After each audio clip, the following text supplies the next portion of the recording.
Join us on The Global African while we explore the underreported yet incredibly significant popular revolution in the small African country of Burkina Faso. This is The Global African. I'm your host, Bill Fletcher. Thanks for joining us. It's been said by some that sub-Saharan Africa never got its Arab Spring. Many African leaders take power dressed in a military uniform and then cling to it for decades. With every passing year, Africa's aging leaders become less representative of its youthful population. The relatively peaceful toppling of an entrenched government at the hands of civilian demonstrators is something almost unheard of in modern-day Africa. And for those reasons, the ousting of Burkina Faso's president, Blaise Compaoré, after 27 years in power, rocked the continent. What happened on October 31st is also important beyond Burkina Faso's borders, because during his rule, Compaoré positioned himself as a key ally of Europe and the United States, most recently in the fight against Islamic militants in the Sahel. The U.S. has a military base in the country from which it flies surveillance drones, and France has special forces there as well.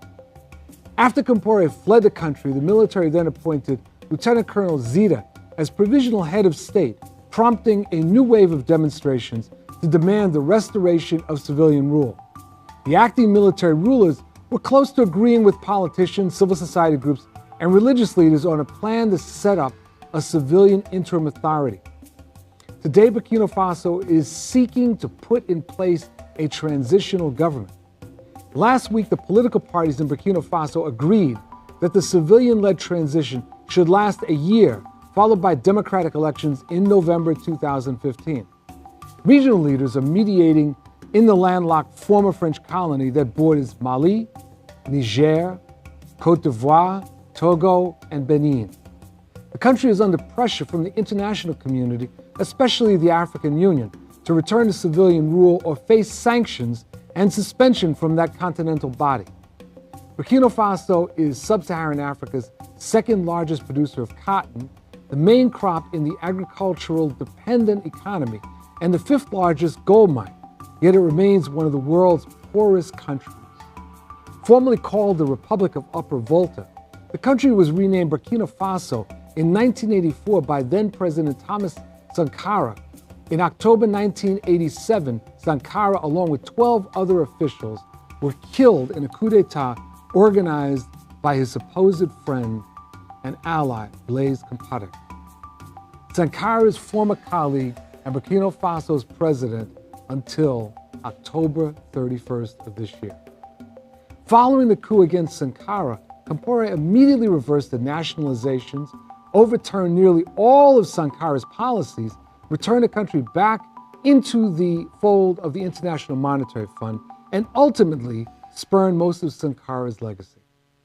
Joining us for our discussion of the developments in Burkina Faso, an uprising that's literally involved millions, are two people who are very well suited to address the subject. We have Mr. Paul Sankara, the brother of the late revolutionary and president of Burkina Faso, Thomas Sankara. Mr. Sankara studied at the University of Ouagadougou and currently lives in Washington, D.C. Also joining us is Dr. Naka Lagoke, a specialist in African political affairs, development, and Pan-Africanism. He's a professor of Spanish at the University of the District of Columbia and professor of African history at Montgomery College. He founded the Revival of Pan-Africanism Forum, which engages in a permanent conversation on Africa from a Pan-African perspective. Thank you very much for joining us. Thank you very much for the opportunity. Let me start with you, Mr. Sankara.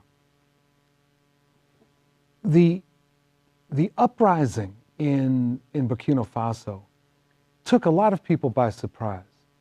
But what I found particularly striking is that you're talking about millions of people, at least one demonstration where there's 1 million people. What provoked this? And 1 million people don't come out of nowhere. Somebody must have been organizing. Tell us about it. Thank you for having me. I just want to start first and foremost to pay a tribute to more than 30 people killed in this revolution, second revolution in Burkina Faso. It's 27 years of the former regime of Blaise Compaoré, I guess, has a deep impact in what has been grooming in the grassroots level. I guess since 1987, year of Thomas Sankara assassination, things are really starting to get organized with a lot of difficulties because the new regime with Blaise Compaoré didn't give chance to anybody to have a normal organization, freedom of speech and freedom of organization. But mainly it's two factors. Mm-hmm.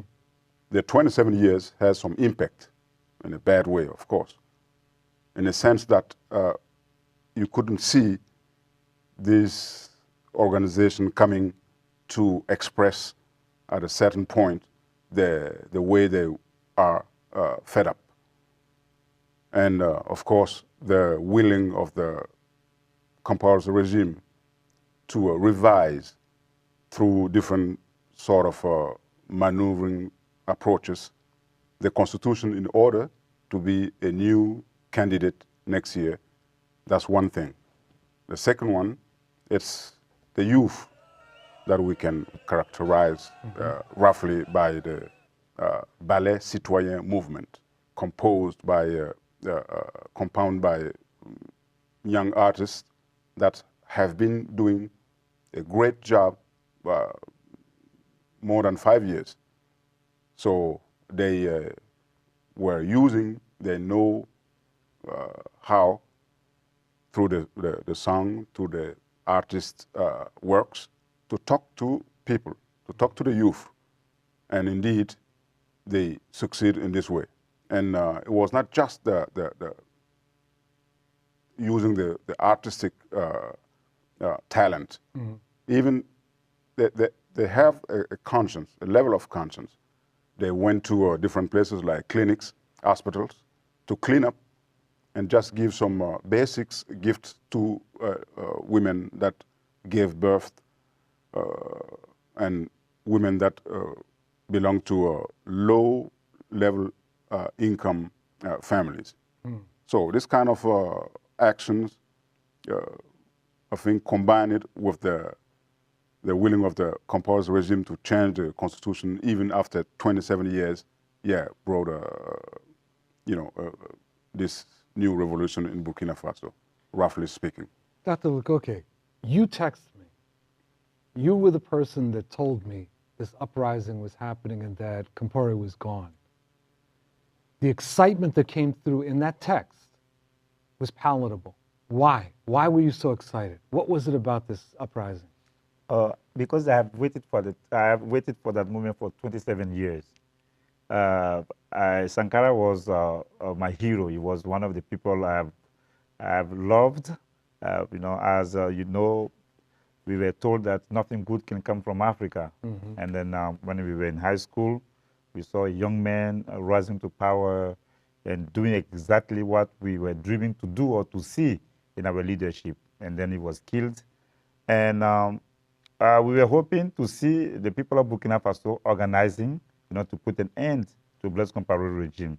That's why I have that. I was excited, and just to add something to what Paul said, the children who did the revolution, or the youth, people call them the children revolution. Mm-hmm. Many of them were maybe member of the pioneer movement that Thomas Sankara put into place. Mm-hmm. Some never saw the revolution, but they went, they read, and they were lucky to have the leaders of the civic broom movement that he was talking about, Le Ballet Citoyen, correct. Civic broom. They launched that organization last year. So that was like the triggering factor of that energized movement that was going to put an end to Blaise Compaoré's regime.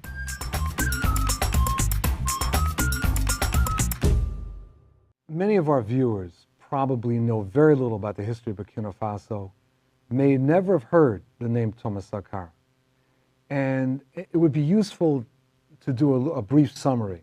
And And one particular thing that interests me is that when I've read the story of the revolution and the coup that overthrew Sankara and led to his murder, it sounds almost Shakespearean.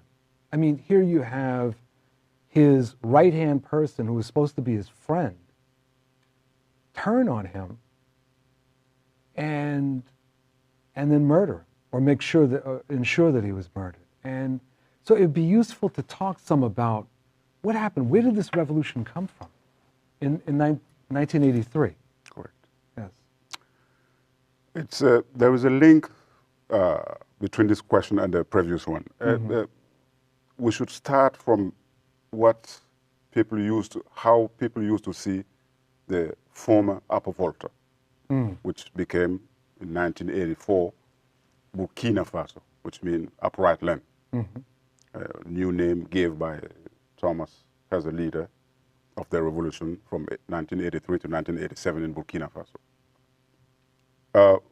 Most of African used to see in the students in Europe organization, African organization in Europe, or the trade union in West Africa at least, that the former Upper Volta, now Burkina Faso, was among the top 3 or 5 conscience students or trade unions, organizations. And indeed, a lot of things happened in Burkina Faso before the revolution of Sankara. And Sankara, Thomas, and others, militaries had a direct link with the leftist political organization before getting to the power. He used to say, Thomas Sankara by himself, is not getting the power for the power. We have to have a program, an agenda, in order to be ready to implement for the people satisfaction and benefits. So that's why the revolution was popular in 1983, because of the link couple of decades before, link between the leftist organization, civilian organization, and those young military officers. Sankara is overthrown and murdered. I understand that there was some resistance to Compaoré, but it doesn't sound like there was mass resistance to the new regime. Am I incorrect on that? No, correct. That's correct. It took time to get to this November revolution for a couple of reasons.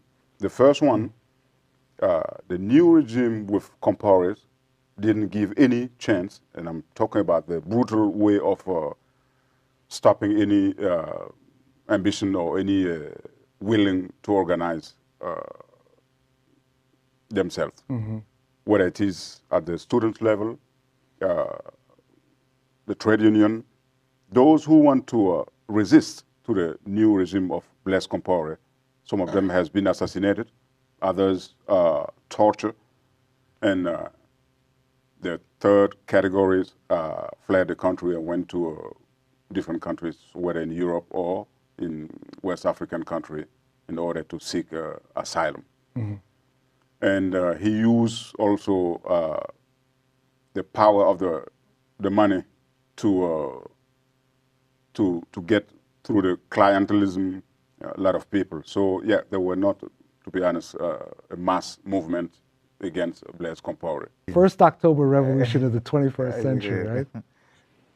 The implications, impact for the rest of, well, let's just start with West Africa. What do you anticipate them to be? As you know, he found asylum in Ivory Coast. That's right.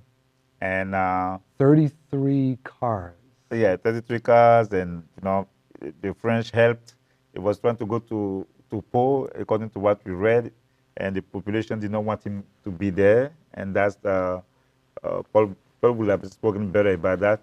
The military base from which he went with Thomas to take power in 1983. So now he was going towards that place in the southern part of Burkina Faso, and he found himself in Ivory Coast. Blaise Compaoré has supported the rebellion in Ivory Coast. He sheltered the rebels close to Alassane Ouattara. So he supported the regime of Ouattara after civil war that they caused in Ivory Coast. And Blaise Compaoré caused many wars in Sierra Leone, in Liberia, in different parts in Africa. So for him to find himself in Ivory Coast, it shows that it's the end of the circle. Like with some mystical people will say, that the snake is biting its tail. Yeah. We believe that Pan-Africanism is going to gain a momentum because the youth who organized, they built the movement with the spirit and energy of Thomas Sankara.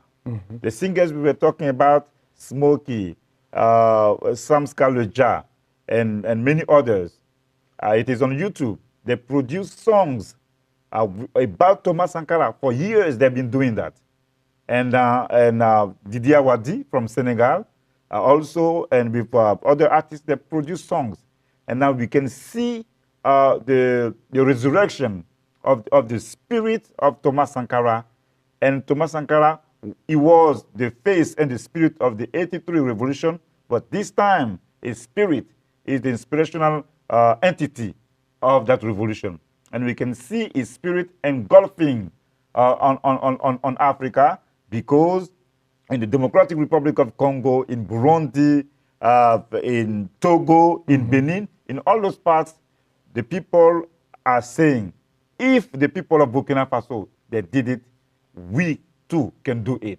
That's the second impact of that Burkinabe revolution on the rest of Africa. Now, I have as much excitement as you do about this, but I'm worried.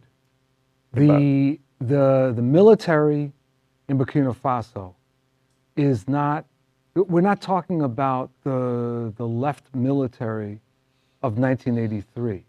We're talking about a military that has been trained by the United States, where there's been intense cooperation with the United States and France. Why should I believe that the military will just simply walk away at this point?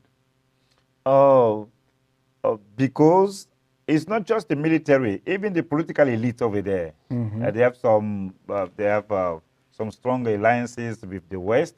The leader of the opposition, Zéphirin Diabré, and Christian Roch Kaboré, who left Blaise Compaoré. He was among more than 100 people who left Blaise Compaoré's party in the beginning of this year. And now they created the MPP, Movement for People's Progress. And Zéphirin Diabré's party, the Union for Progress and Change, UPC. Those two individuals, who are the most prominent figures of the opposition, are not left-wingers. Those people, they have some alliances with the West. So we have to worry, and I respect that. We have to worry about the army and about that political elite. But the things that is different in Burkina Faso is the power of the people. Like you said, 1 million people, that was in Ouagadougou. They did not talk about many other hundreds of thousands of people in Bobo-Dioulasso, in Koudougou, in Ouayugou, in all those cities. I didn't even hear about that. Yes, they were protesting in all those places. It was not just Ouagadougou. Okay. So the people are there, and they are conscious of their power. That's the beauty of the Burkinabe revolution. They're human beings. They may fail, they may falter, but at least the same way the spirit of Thomas Sankara was not destroyed with his assassination, even if that new wave of the Burkinabe revolution has to fail, we will still see that spirit, that revolutionary spirit that is going to inspire the organization and the building of the institution in Burkina Faso. That's why, and despite the challenges you just mentioned, I'm hopeful, and the people seem to know what they're doing. And the chart of the transition has been adopted.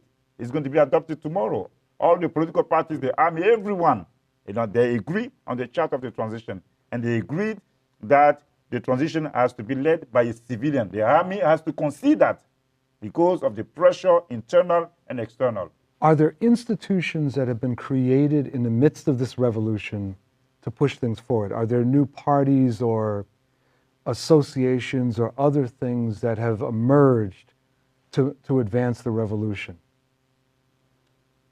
No, not quite. No, I don't think so. It's maybe a couple of parties, political parties, and civilian societies organization. Since Blaise Compaoré clearly, without saying that he will be a candidate next year, 2015, after 27 years on the power, since that time, yes, people found the necessity to organize themselves. That's why Yanka was telling about those who resign from his political party, from Blaise Compaoré political party, and not just, when I say simple quote-unquote members, that's key members of his party. That's about a year ago. No, Like since the beginning of this year. This year. And then the name of some of the people, prime minister, former prime minister, former president of the parliament, and the leader of the party. Correct. So the regime was disintegrated. Yeah, it is. Correct, exactly. Yeah, so we saw it. What we see, we've been following that. We saw it coming, and when the time was right, and instead of going through the referendum, and he wanted to go through the parliament, and then after enticing and seducing a parliamentary group of the opposition that switched its allegiance to Blaise Compaoré, in order for him to secure the 3/4 of the votes, to vote the law, and then people say, you know what, that's the moment, and enough is enough. And then they have been organizing since the beginning of the year. Even last year, they've been doing that. Meetings, going from rural areas everywhere, to mobilize people that, the turning point is coming and people have to be ready. Let me ask you one other question. The African Union. The African Union indicated that they wanted the military to move on. Are they playing any more active role? Was that just simply a pronouncement, or are they in any way helping in the process? Now, the African Union as well, United Nations, the United States of America, and European Union said clearly in the beginning that the military should, leave the power recently, quickly as possible, like 2 weeks. At the same time, as has been said by a lot of people, they should do it long time ago with the tools and the power that it have, and this kind of power, like Blaise Compaoré's regime. Let him know that just through the speech and declarations, but use through envoys and they know how to do it anyway. Not bombing a country or using military forces, but all the international institutions, African Union, and industrialized countries could, since like last year, put a real concrete pressure on Blaise Compaoré in order to avoid what's happened. But anyway, we know that as somebody said, in terms of relationship, states and between states and states, there is no friendship. It's just a question of a matter of interests. That's right. Gentlemen, your enthusiasm and excitement is infectious.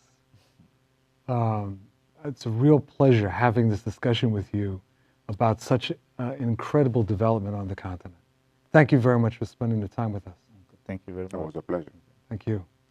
And thank you for joining us for this episode of The Global African. I'm your host, Bill Fletcher. Thanks for joining us, and we'll see you next time.